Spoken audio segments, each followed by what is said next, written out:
Et aujourd'hui, dans cet épisode qui va être captivant, nous allons lever le voile sur les 3 secrets d'un entrepreneur à succès. Alors oui, si vous rêvez de créer votre propre entreprise, ou si vous êtes déjà en plein dans l'aventure entrepreneuriale, ou si vous êtes tout simplement curieux de connaître les clés du succès dans le monde des affaires, cet épisode est fait pour vous. Avec un témoignage exclusif d'Éric Larchevêque, il va nous donner des anecdotes inspirantes et des conseils pratiques pour tout simplement décortiquer 3 secrets indispensables pour réussir en tant qu'entrepreneur. Et avant de commencer à nous écouter, nous vous remercions toujours de nous mettre la note de 5 étoiles sur Spotify, Apple Podcast ou Deezer. En effet, cette simple note nous aidera à continuer à grandir et à vous offrir du contenu de qualité. Et si vous nous écoutez mais que vous n'êtes toujours pas abonné, cliquez tout simplement sur le bouton s'abonner. Eh bien, Eric, comment ça va aujourd'hui ? Super, et toi ? Eh bien, très très bien. Eh bien, ce que je te propose, comme les auditeurs te connaissent sûrement la plupart, c'est quand même de te représenter, de m'expliquer un petit peu qui tu es de ton côté et refaire un point sur tout ce que tu as déjà fait, en commençant peut-être par le départ. Ok, alors ça va être un peu long, mais je vais faire la version courte. Donc, je suis Éric Larchevêque, j'ai 50 ans et je suis entrepreneur. À la base, j'étais ingénieur en microélectronique, mais j'ai créé ma première entreprise en 96 dans le domaine de l'Internet. On faisait des sites Internet, on était une agence web. C'était vraiment au tout début. On expliquait que Internet, c'était comme le Minitel, mais en plus rapide et en couleur. J'ai fait ça pendant 2 ans et ensuite je me suis lancé plutôt dans l'affiliation, la monétisation de contenu, une entreprise qui a bien fonctionné, qui arrivait à 20 millions d'euros de chiffre d'affaires, que j'ai fini par revendre 27 millions. Donc ça c'était ma première exit. Et cette entreprise m'a amené à m'expatrier. Je suis parti en Roumanie pour déployer un site avec des développeurs, des graphistes, parce qu'on avait beaucoup de monde. Donc là-bas j'y suis resté 5 ans. Ensuite, je suis allé en Lettonie où j'ai développé un hôtel qui s'appelle le Dodo Hotel à Riga, qui existe toujours. Ça m'a amené un peu par hasard à devenir joueur de poker. Donc, j'ai fait 2 ans de poker au niveau international. Je fais championnat d'Europe, championnat du monde. On est en rond, j'avais pas envie d'expliquer à mes enfants que papa il joue aux cartes. C'était pas super. J'avais envie de revenir, de reconstruire quelque chose. Je suis revenu en France. J'ai créé un comparateur de prix de produits de grande consommation, etc. J'ai levé des fonds, je l'ai développé, je me suis vu que j'arriverais nulle part. Je l'ai revendu, ça m'a amené à créer la maison du Bitcoin. Tu étais en quelle année là ? Là, on était en 2013. 2013, ok. Voilà. Et la maison du Bitcoin qui ouvre en 2014. Et là, cette année, on fête les 10 ans de maison du Bitcoin qui ensuite est devenue CoinHouse, qui est le premier broker français pour acheter et détenir ses cryptos. On travaille avec eux de notre côté. Voilà, super, excellent choix. Et la maison du Bitcoin a aussi donné lieu à des rencontres avec des entrepreneurs avec qui je me suis associé pour créer Ledger, qui est une licorne française, le leader mondial des solutions de sécurité pour cryptoactifs, dont j'ai assuré le développement et la présidence jusqu'en 2019, date à laquelle j'ai changé un petit peu de vie pour passer une slow life. Je me suis installé en Sologne, au cœur de la forêt, dans un grand domaine. Et là, je me suis donné à plus des activités d'investissement, d'honneur pour faire de la transmission, les aider à se développer. C'est à ce moment-là aussi j'ai été casté dans l'émission Qui veut être mon associé sur M6, dont on va tourner la 5e saison déjà, déjà en route. En septembre. Ok, ouais. Donc bientôt. Ouais, ça arrive. Et maintenant, voilà, j'ai plus d'activité opérationnelle, je continue de suivre mes entreprises, j'ai une 50aine de participations. Et mon focus, c'est vraiment aujourd'hui autour de mon domaine, de mes masterclass, de la transmission, de l'accompagnement des autres entrepreneurs, de les aider à développer leur entreprise, à booster leur business. Donc voilà, je ne sais pas si tu en demandais autant. C'est une présentation parfaite, Eric, vraiment parfaite. Je ne peux pas en demander plus. Mais je peux faire la même en 2 heures, donc tu as de la chance. J'imagine. Bon, tu le feras sur d'autres podcasts sûrement. De ton côté, c'est vrai que tu nous as parlé de Ledger rapidement. Oui. Au niveau de la crypto-monnaie, qu'est-ce qui a été la bascule ? Tu nous l'as raconté rapidement. Oui, qu'est-ce qui a été sûr, la bascule en 2013, 2014 ou même avant peut-être ? En fait, en 2013, c'est à ce moment-là où je découvre le Bitcoin. Parce que j'ai une charge mentale un petit peu qui a diminué, parce que j'ai vendu ma boîte, je suis passé à autre chose, et je me dis maintenant, il faut que je trouve la prochaine histoire. Et donc je croise la route du Bitcoin, je comprends rien, je suis intrigué, mais plus je creuse, moins je comprends. Mais au bout de quelques jours, quelques semaines, à un moment, c'est le déclic. Et là, je comprends que le Bitcoin, c'est deux révolutions. Une première révolution technologique avec la blockchain, la possibilité de pouvoir échanger des valeurs, des tokens de façon décentralisée, sans tiers de confiance. C'est la première fois qu'on peut réussir à faire ça sur un système informatique. À ce moment, tu as un fichier, tu l'envoies à quelqu'un, tu as toujours le fichier, tu ne peux pas prouver que tu ne l'as plus. Avec la blockchain, on peut faire ça, ça revient à ça. Et deuxième révolution, révolution monétaire, c'est utiliser la technologie de la blockchain pour le Bitcoin. Donc gérer un token qui a un sens monétaire. Donc pour la première fois, encore une fois, dans l'histoire de l'humanité, on a une monnaie qui est déflationniste, dont on ne peut pas changer les règles du jeu. C'est inscrit de façon dans la pierre mathématique.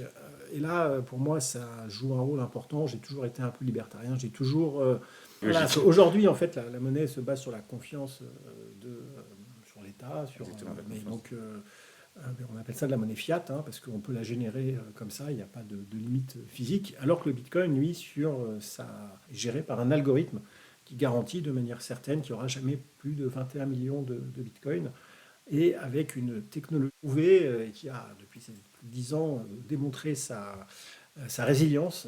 En tout cas, en 2013, quand moi j'étais frappé par cette révolution que j'ai vue, et je me suis dit que ça allait avoir un impact extrêmement important à la fois économique et sociétal, parce que c'était la redéfinition de la monnaie, je me suis dit je dois consacrer les prochaines années à ça. Et donc j'ai ouvert la maison du Bitcoin, mais à l'époque c'était voilà, on prenait pour des fous et personne ne s'alignait derrière nous en disant génial, super, au contraire. Même s'il fallait obtenir des financements, j'imagine même pas. Ah oui, bah là on s'est autofinancé, Voilà. donc on a fait un pari en remettant tout ce qu'on avait sur la table pour aller dans la direction du Bitcoin parce qu'on y croyait. Mais ça a été une superbe épopée, ça a été très dur, il y a eu beaucoup de rebondissements, et un peu comme le Bitcoin, hein, il y a eu des hauts, il y a eu des bas, mais c'est un moment important pour moi dans ma vie de croiser le Bitcoin, ça c'est certain. Ok, ben, on a fait le tour sur la présentation. Je te propose de revenir quand même sur une seule chose. Déjà, quand est-ce que tu as lancé ta première entreprise? J'ai cru comprendre que c'était dès le départ de ta vie active. Ouais. Ou est-ce que tu as été salarié un petit peu pendant quelques jamais. années? Non, Jamais? non. Même en étant étudiant peut-être ou Alors, autre? j'ai fait un stage ouvrier quand j'étais en école d'ingénieur en deuxième année, donc, Ok. voilà, pendant un mois, Bon, c'était un stage. on va pas le Bon, voilà, compter. on va pas le compter. Et sinon, j'ai eu un vrai salaire effectivement pendant mon stage de fin d'études d'ingénieur pendant 6 mois chez Philips Semiconductors. Mais justement, en travaillant là-bas, je me suis rendu compte que je pourrais jamais m'épanouir dans un environnement d'une grande entreprise. Et c'était un peu une mauvaise nouvelle pour moi, parce que moi j'ai fait un diplôme de microélectronique, hein, donc c'est quoi? C'est salle blanche, on va graver du silicium pour faire des microprocesseurs. Et donc il faut vraiment beaucoup de moyens, et il n'y avait pas de start-up à l'époque, et même aujourd'hui, de toute façon, il n'y a pas de start-up qui Non, c'est existe des dans ce grosses domaine, hein, entreprises. ça demande des gros moyens. Donc je me suis dit, bah, je suis foutu, et c'est un peu par dépit de mon entreprise pendant mon stage autour d'Internet, parce que j'ai eu une opportunité de pouvoir commencer à créer des sites Internet, il a fallu que je me structure. Et je m'étais jamais dit que je voulais être entrepreneur, que je ne savais même pas ce que ça voulait dire, hein, entrepreneur. Pour Pas moi, de c'est- famille entrepreneur du coup de ton côté, ou peut-être un petit peu, mais... Alors un peu, oui, alors c'est mon arrière-grand-père qui avait créé une usine de porcelaine, et ensuite Ok. mon père, enfin de père en fils, ça a été repris. Mon père, là, on a été le PDG, le dirigeant, mais plus un administrateur qu'un entrepreneur. En tout cas, lui, il se définissait pas du tout comme un entrepreneur, plus comme un industriel. Mais voilà, donc en fait, mon père était surtout ingénieur, donc lui il me parlait beaucoup de maths, de physique, mais pas du tout d'entrepreneuriat. Et donc, j'avais pas du tout cette vision des choses. Pour autant, moi, ce qui me guidait, c'était la liberté, l'envie de faire ce que je voulais, la voie qui allait être la meilleure pour moi. Ok. Donc, j'ai fait en 96, j'avais ma première boîte que j'étais pas encore diplômé. Ouais, donc incroyable. Donc tu as une vraie expérience d'entrepreneur dès le début. Tu sais ce que c'est de se lancer de rien, de Ouais, mettre on a les premières vraiment économies tout dedans. à fait. Et... Bah oui, j'ai mis toutes mes économies dedans, ce que je bossais. Enfin, pour moi, hein, j'étais en fait pigiste, j'écrivais des articles dans un journal, donc indépendant d'un freelance, et donc j'avais un petit peu, oui, un petit capital de côté que j'ai utilisé pour mettre dans l'entreprise. Bon, on va passer au vif du sujet. Est-ce que toi, tu as par exemple 3 secrets que tu pourrais donner à des personnes qui veulent se lancer dans l'entrepreneuriat? Je ne vais pas dire vraiment secrets, mais plutôt conseils Ouais, ou parce que tips. c'est des secrets, je les garde pour moi. Exactement, conseils ou tips pour aider ceux qui sont à la recherche Ceux qui d'aide veulent se ou qui lancer, sont... ouais. Exactement, ceux Ouais, qui ouais. veulent se lancer ou ceux qui sont déjà dans l'entrepreneuriat et qui se disent, mince, ça devient difficile, je sais Alors, plus c'est quoi pas faire. les mêmes ou autre. conseils. Oui, c'est C'est vrai. pas les mêmes conseils parce qu'en fait, à chaque étape, sont bons conseils. Bah, déjà, pour ceux qui veulent se lancer, premier conseil, c'est de comprendre qu'une idée n'a aucune valeur. Moi, on me demande souvent, on m'arrête dans la rue, on me dit: ah, j'ai une idée, qu'est-ce que tu en penses? Je dis: attends, je m'en fiche de ton idée, ce que je veux comprendre, c'est comment tu vas exécuter. Donc, ça, c'est important de comprendre que seule l'exécution compte, seule l'action compte dans l'entrepreneuriat. Et donc, il ne faut pas tomber amoureux de son idée, il faut la partager, il faut la faire évoluer, et ça permet donc d'avancer. Et le deuxième conseil, qui est un peu le corollaire, c'est que ça ne sert à rien de trop réfléchir, ça ne sert à rien de faire des business plans, ça ne sert à rien d'écrire toutes les possibilités possibles sur un document Word en se disant bon, attends, il faut vraiment que je pense à tout avant de me lancer. Parce que de toute façon, ça ne se passera jamais comme prévu. Et donc, faut y aller. Moi, j'aime bien dire que réfléchir, dans ce cas-là, c'est renoncer. Il y a beaucoup d'entrepreneurs qui ne se lancent pas parce qu'ils attendent d'avoir les réponses à toutes les questions, et ça, c'est une grossière erreur. Seule l'action compte dans l'entrepreneuriat. Et donc, il faut y aller, il faut se lancer, pas trop se poser de questions, et puis ensuite, donner un petit peu de nom à gauche, à droite, ajuster en fonction de ce qui se passe, mais surtout pas théoriser l'entrepreneuriat, parce que c'est jamais comme prévu. On en a Donc, conscience aussi. voilà, donc ça, c'est vraiment les tips de base pour quelqu'un qui veut se lancer, parce que ça lui permet d'avancer et de se lancer. Au final, le tip, c'est de se lancer, et de ne pas trop se poser de questions. Voilà, ça, c'est vraiment essentiel, parce qu'il y a quand même beaucoup de gens qui sont bloqués, parce qu'ils ont peur de l'échec, et la peur de l'échec est pire que l'échec. Et pourquoi est-ce qu'ils ont peur? Parce qu'ils pensent trop. Voilà. Donc, C'est pas mal déjà comme conseil. voilà. Donc voilà, ça c'est un bon méta-conseil pour ceux qui veulent se lancer. Ensuite, pour ceux qui se sont déjà lancés, qui ont passé ces premières étapes et qui veulent accélérer, eh bien là, ça dépend beaucoup de la situation. Mais d'une manière générale, il faut s'entourer. Je veux dire, seul on va plus vite, mais à plusieurs on va plus loin. Dans l'entrepreneuriat, c'est pareil. Il y a beaucoup d'entrepreneurs, de solopreneurs qui se lancent, ils sont seuls, ils n'ont pas trouvé d'associés. En soi, très bien, c'est pas un souci. Mais par contre, rapidement, il faut s'entourer parce qu'il y a quelque chose de très insidieux, c'est la solitude de l'entrepreneur. Souvent, ils vont être seuls, ils n'ont personne autour d'eux, dans leur famille, dans leurs amis qui comprennent ce qu'ils font. Exactement. Et les proches vont plutôt essayer de tenter de les ralentir. Et lorsqu'ils vont parler de leur ambition, de ce qu'ils veulent faire, de leur vision, en face, personne ne va comprendre. Et ça, c'est très dur parce qu'ils ont l'impression d'être seuls, ils ont parfois l'impression d'être fous, en fait, parce que personne ne les comprend. Et donc, il faut aller voir d'autres entrepreneurs, il faut s'entourer, il faut avoir des personnes qui peuvent vous tirer vers le haut. Si ce n'est pas des associés, ça peut être de trouver assez rapidement, s'entourer, recruter, déléguer. Parce que si on veut avoir les mains partout, si on veut contrôler absolument tout, eh bien, on n'arrivera pas à accélérer. Et donc, ça revient un peu au même sujet de lâcher et d'accepter parfois de perdre le contrôle, quitte à baisser un peu en qualité. Parce que la perfection, c'est l'ennemi de l'entrepreneur. Le mieux, l'ennemi du bien, c'est pareil. Il faut accepter parfois des compromis. Parce qu'on n'est pas là dans une mission pour faire quelque chose le plus parfait possible. Oui. Il faut avancer, il faut vendre, il faut avoir des clients, il faut prendre des risques, il faut s'exposer. Évidemment qu'il ne faut pas renoncer à ses valeurs et qu'il faut faire un bon produit. Je ne dis pas qu'il faut faire n'importe quoi. Totalement. Mais il ne faut pas rechercher la perfection et donc accepter parfois de perdre le contrôle et de faire des compromis.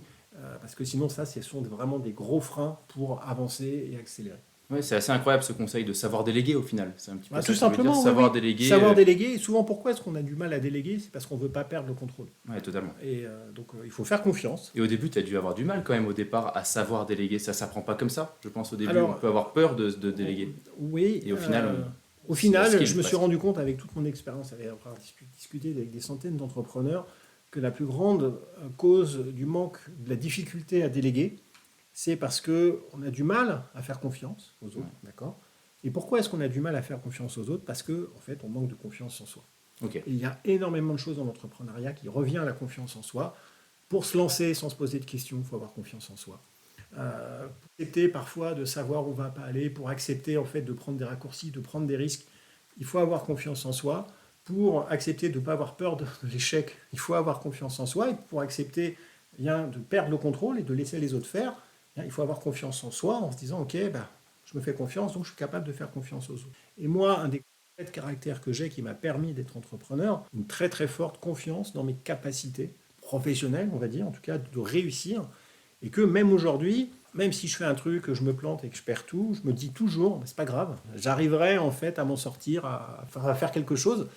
Et donc la peur en fait disparaît. Et pour déléguer, c'est pareil. Immédiatement, j'ai pu faire confiance à mes premiers employés, aux premières personnes, parce que j'avais confiance en moi et accepté de perdre le contrôle. Alors ça va, donc c'est une sorte de, quelque part une forme de naïveté, d'accepter de faire ça, donc il faut aussi s'en rendre compte, et ça va avec son lot d'abus. Mais je préfère me faire abuser parfois que de tout le temps contrôler et casser les ailes en fait des personnes que je recrute. Ok. Et donc toi, la première fois que tu as fait confiance, c'était 97, 98, assez rapidement. Assez rapidement, on a recruté un premier employé en 96 ou 97. Ah oui, directement. Ok. Voilà, c'était pas la première chose qu'on a faite, parce que je me suis associé avec quelqu'un et moi je me suis toujours associé, donc j'ai toujours commencé mes boîtes avec des associés. Mais dans les recrutements, tout de suite, j'ai su déléguer en fait naturellement. J'ai su avoir les bons réflexes et ce qui m'a évité de perdre du temps et de pouvoir avancer assez rapidement. Et est-ce que tu aurais un conseil à donner, Eric, à quelqu'un qui se retrouve en difficulté au bout d'un an et avec qui on peut avoir un entourage aussi qui est plutôt défaitiste, sans optimisme et ainsi de suite. Et ça peut des fois freiner quelqu'un, l'arrêter dans son idée et aller vers autre part et revenir dans le monde du salariat. Ouais, alors là, c'est un conseil un peu dur, mais il faut se débarrasser en fait des gens toxiques qui te tirent vers le bas. Bien compliqué, mais à un moment, il faut savoir ce qu'on veut. C'est-à-dire que moi, clairement, dans ma vie, j'ai croisé des gens qui voulaient me tirer vers le bas. Je ne peux pas supporter l'idée même que moi, je puisse réussir et qu'eux n'avancent pas. Et donc ça, c'est humain, hein, quand on voit quelqu'un qui va s'envoler, qui va réussir, on a plutôt tendance à le tirer vers le bas, parce que ça va nous rassurer, on va se dire, ok, moi je suis dans la merde, mais lui aussi. Là, il ne faut pas hésiter, il faut se débarrasser de ces gens-là. J'ai régulièrement changé de numéro de téléphone. Il ne faut pas avoir d'état d'âme là-dessus. On n'est pas là pour supporter et accepter la médiocrité des autres. Et si on veut s'élever, il faut savoir aussi se couper les ponts et se débarrasser de personnes en fait, qui te tirent vers le bas pour passer du temps avec ceux qui te tirent vers le haut. Voilà. Et une personne qui t'aime et qui te tire vers le bas, c'est une personne toxique. Et ça se gère, ça se travaille. Mais en tout cas, il faut être radical. Mais je me suis vraiment débarrassé des personnes, coupé beaucoup de ponts. Ouais, tu le dis, mais tu l'as fait toi aussi. Ah oui, non, mais bien sûr. Et je l'ai fait naturellement. C'est-à-dire Oui. que dès que quelqu'un commençait à m'emmerder ou me disait des choses que j'estimais toxiques, et je le faisais naturellement. Ok. Mais c'est vraiment important parce que si on veut avancer, on doit avoir une charge mentale qui soit focus à 100% sur le business et les vrais problèmes. Et si on doit gérer des boulets, franchement, on ne peut pas avancer. Et donc les boulets, il faut les éjecter. Ouais, ok. Je suis totalement d'accord avec toi. Au moins, c'est franc et ça a le moyen d'être franc et c'est ce qu'on aime ici aussi dans l'art de la gestion patrimoniale. Et ben, je vais te poser, merci pour tes 3 conseils, je vais te poser une petite dernière question. Tu as dû sûrement faire des erreurs aussi. Est-ce que tu as une erreur qui t'a marqué dans la vie de l'entrepreneur que tu dirais de ne surtout pas refaire ou que tu pourrais dire que ça te concerne toi et que ça ne concernera pas les autres? Est-ce que tu as une erreur qui t'a marqué et que tu pourrais nous raconter?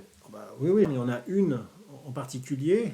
Bon, c'était plusieurs, mais en tout cas, je pense à celle-ci parce que je la vois tellement aujourd'hui chez les autres entrepreneurs, qui est que qu'on est un entrepreneur avec un ingénieur ou que finalement on pense avoir plutôt des qualités produits que des qualités commerciales. On a la croyance que la première chose qu'il faut faire pour réussir, c'est recruter un directeur commercial. On se dit, bon voilà, j'ai fait mon produit, maintenant il faut le vendre. Je vais recruter un directeur commercial ou un commercial. Et ça, c'est une erreur majeure parce que le premier commercial de ta boîte, c'est toi. Voilà. Et tu dois vendre toi-même, tu dois comprendre ton processus commercial, tu dois comprendre en fait quels sont tes bénéfices, quels sont les freins, quelles sont les objections, comment tu dois vendre, comment il ne faut pas vendre. Si tu as besoin de conseils, de te faire aider, il y a des consultants qui peuvent te donner des conseils.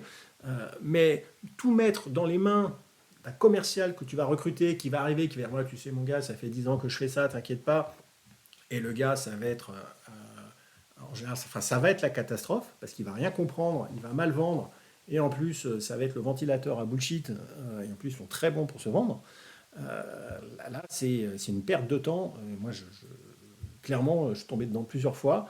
Et aujourd'hui, dans toutes les boîtes dans lesquelles j'ai investi ou toutes les boîtes que je suis, que je conseille, je leur dis, je les force en fait à vendre eux-mêmes et de ne commencer à réfléchir à prendre un commercial et à structurer une équipe commerciale que lorsqu'ils ont une bonne maîtrise du process et qu'ils ont vendu eux-mêmes un nombre de contrats importants ou qu'ils ont réussi à transformer des clients.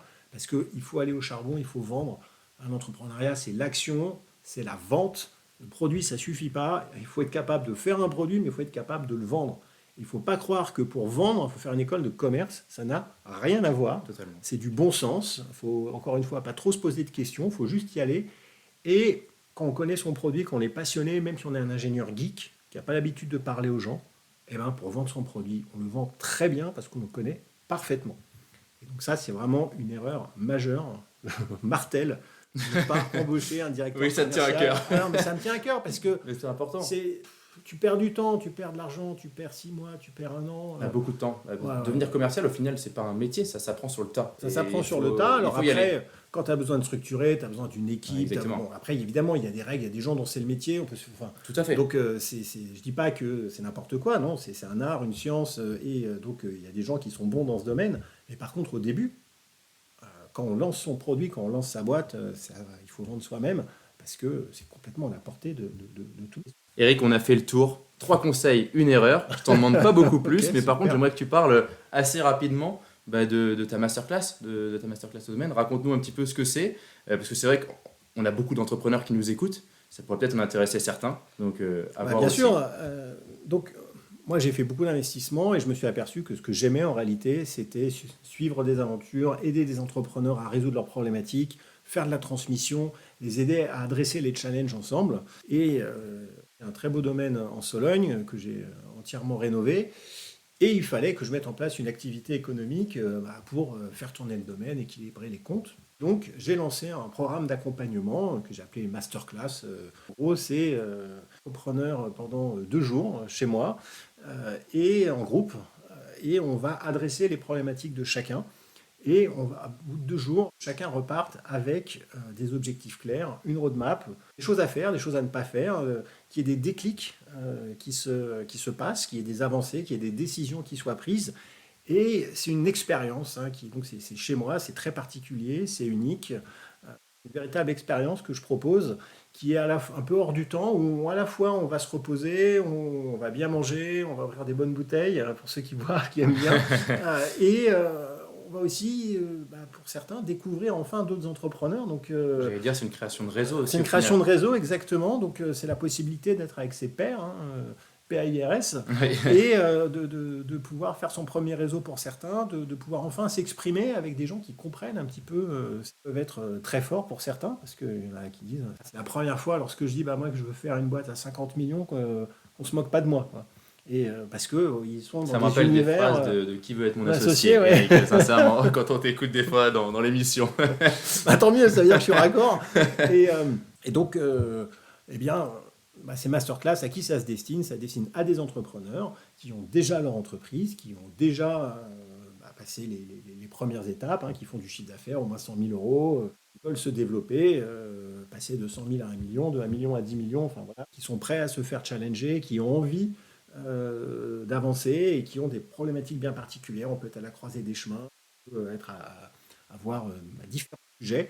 Et là, le but, c'est de venir, on adresse tout ça, et après, il y a un accompagnement qui dure plusieurs mois. En gros, c'est comme si vous aviez Eric Larchevêque en tant que mentor dans la Ok. boîte, et donc, parfois, tiens, on va faire ça, on va décider. On a le droit à plus que 3 conseils, je suppose. Ouais, bien sûr, et surtout, c'est pas tellement le nombre de conseils, c'est qu'ils sont très personnalisés. Ouais, puis je pense qu'en plus, avec les entrepreneurs qui se rencontrent, il y a aussi des conseils entre entrepreneurs, Évidemment, des parce partages qu'il y a d'expériences, des beaucoup partages de beaucoup de réseaux. valeurs en fait, qui viennent déjà d'écouter les autres problématiques. Exactement. Et de voir le partage d'expériences d'entrepreneurs qui sont déjà passés par là, qui peuvent dire moi j'ai fait ça, ça s'est passé comme ça, tiens je connais un tel, il peut t'aider. Et ce sont des véritables accélérateurs. Et aujourd'hui, il y a plus de 220 entrepreneurs qui sont venus sur ma première saison de masterclass. Et au-delà de passer un bon moment, de bien se marrer, c'est un véritable accélérateur business. Et en tout cas, moi, ça me plaît beaucoup de le faire. Je suis ravi du succès en fait, des premières masterclass, des retours que j'ai eus, des gens sont vraiment très contents. Et donc, je vais continuer. Là, on va reprendre à partir d'octobre. Donc, 2e saison. Deuxième saison, voilà. 5e saison chez Qui veut être mon associé. Exactement, et deuxième saison de mes masterclass. Donc, voilà, pour ceux qui sont intéressés, sur ericlarchevêque.fr. Merci beaucoup, Eric, sincèrement, pour ton temps, de nous avoir accordé une vingtaine de minutes, 20-25 minutes pour discuter d'un sujet qui peut plaire aussi à beaucoup d'entrepreneurs, savoir un petit peu comment on se retrouve, comment on a des petits conseils d'Eric Larchevêque, qui est quand même un entrepreneur à succès. Puis une erreur qui est quand même majeure et qu'on a déjà rencontré nous aussi avec des clients qu'on peut Ça ne m'étonne pas. Ouais, exactement. C'est très commun. Merci beaucoup, Eric. Merci. Et si vous avez apprécié cet épisode, alors n'hésitez surtout pas à nous mettre la note de 5 étoiles. En effet, nous avons besoin de vous pour continuer à vous offrir du contenu de qualité et à pouvoir interroger des experts dans leur domaine. Et si vous nous écoutez mais que vous n'êtes toujours pas abonné, alors cliquez tout simplement sur le bouton s'abonner. Enfin, si vous souhaitez aller plus loin, allez écouter l'épisode épisode 56, la holding, l'outil magique de l'entrepreneur.